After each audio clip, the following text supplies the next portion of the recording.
নমস্কাৰ বন্ধু বান্ধৱীসকল, আজিও আপোনালোকৰ কাৰণে স্বাস্থ্য বিভাগৰ ফালৰ পৰা প্ৰকাশিত এটা বিজ্ঞাপন লৈ আহিছোঁ।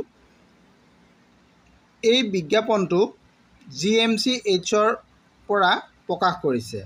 আপোনালোকে ইয়াতে চাব পাৰিব, যিখিনি পদ আছে মই পদকেইটা দেখাম। ইয়াতে যিহেতু ষ্টাফ নাৰ্ছৰ পদৰ কাৰণে বিজ্ঞাপন আহিছে, ইয়াতে আপোনালোকে চাওক, ষ্টাফ নাৰ্ছ নিশ্চয় দেখা পাইছে। 15টা মুঠ পদ আছে। এই পদসমূহৰ কাৰণে দৰমহাটো আপোনালোকক কেনেকৈ দিয়া হ'ব এইটো কথা উল্লেখ কৰিছে ইয়াতে। Applicable as per labour law মতে যিটো পাব লাগে ষ্টাফ নাৰ্ছে সেইটো দৰমহাই ইয়াতে লাভ কৰিব। আৰু এই পদকেইটাৰ কাৰণে আপোনালোকে কোনো ধৰণৰ আগতীয়াকৈ এপ্লিকেশ্যন কৰিব নালাগে। আপোনালোকে ডাইৰেক্ট ইণ্টাৰভিউ হলত যাব পাৰিব। গতিকে কেতিয়া আপোনালোকে ইণ্টাৰভিউ হলত যাব মই এইখিনিও আপোনালোকক ক'ম। প্ৰথমতে আপোনালোকে চাই লওক যে এই যিকেইটা ষ্টাফ নাৰ্ছৰ পদ আছে ইয়াৰ কাৰণে আপোনালোকৰ এছেঞ্চিয়েল কোৱালিফিকেশ্যনটো আপোনালোকক কি প্ৰয়োজন হ'ব ইয়াতে উল্লেখ কৰা আছে। ষ্টাফ নাৰ্ছৰ কাৰণে যিটো মেইন এছেঞ্চিয়েল কোৱালিফিকেশ্যন সেইটো হৈছে আপোনালোকৰ GNM ডিপ্ল'মা আপোনালোকৰ থাকিব লাগিব। লগতে 1 year এক্সপেৰিয়েঞ্চ ইয়াতে বিচৰা হৈছে। আৰু যদি আপোনালোকৰ GNM নাই, যদি BSc নাৰ্ছিং আছে, ডিগ্ৰী আপোনালোকৰ আছে, তেতিয়াও আপুনি আবেদন কৰিব পাৰিব। আৰু 1 year এক্সপেৰিয়েঞ্চ আপোনালোকক ইয়াতে লাগিব।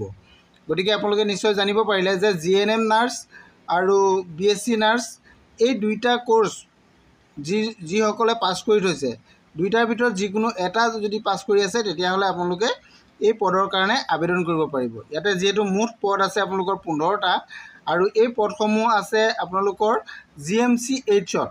GMCH অৰ্থাৎ গুৱাহাটী মেডিকেল কলেজত এই পদসমূহ আছে। এতিয়া আপোনালোকে চাওক, এই পদকেইটাৰ কাৰণে আপোনালোকৰ ইণ্টাৰভিউ কেতিয়া হ'ব এইটো কথা ইয়াতে উল্লেখ আছে। আপোনালোকে চাওক, ইয়াত ইণ্টাৰভিউ হ'ব 26 আগষ্ট 2025 ৰাতিপুৱা 10 বজাত। গতিকে আপোনালোকৰ এই তাৰিখতে 26 আগষ্ট তাৰিখে ইণ্টাৰভিউটো হ'ব। ইয়াত আপোনালোকে কোনো ধৰণে আগতীয়াকৈ ইণ্টাৰভিউ বা এপ্লিকেশ্যন ফৰ্ম ফিল আপ কৰিব নালাগে। ডাইৰেক্ট ইণ্টাৰভিউ ডেটত সময়ত আপোনালোকে তাত উপস্থিত হ'লে ইণ্টাৰভিউ আপোনালোকে দিব পাৰিব।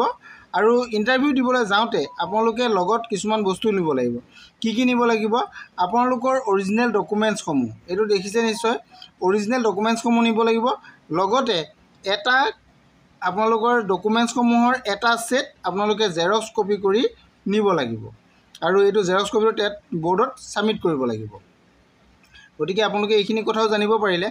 আৰু এই পদসমূহৰ কাৰণে আপোনালোকে যেতিয়া ইণ্টাৰভিউ হললৈ যাব, ইণ্টাৰভিউটো আপোনালোকক ক'ত হ'ব, ইণ্টাৰভিউ হোৱাৰ জেগাটো অৰ্থাৎ ভেন্যুটো মই আপোনালোকক জনাই দিছোঁ। চাওক, আপোনালোকে conference hall, office of the principal কাম চিফ ছুপাৰিনটেণ্ডেণ্ট GMCHৰ যিটো ছুপাৰিনটেণ্ডেণ্ট অফিচ আছে, অফিচ অফ দ্য প্ৰিন্সিপাল কাম ছুপাৰিনটেণ্ডেণ্ট, সেই ছুপাৰিনটেণ্ডেণ্ট অফিচৰ কনফাৰেন্স হলত ইয়াৰ এই ইণ্টাৰভিউটো হ'ব 26 আগষ্ট 10 বজাত। গতিকে আপোনালোকে 26 আগষ্ট 10 বজাত ডকুমেণ্টছসমূহ ৰেডি কৰি আপোনালোকে এটা ছেট জেৰক্স কৰি লৈ যাব।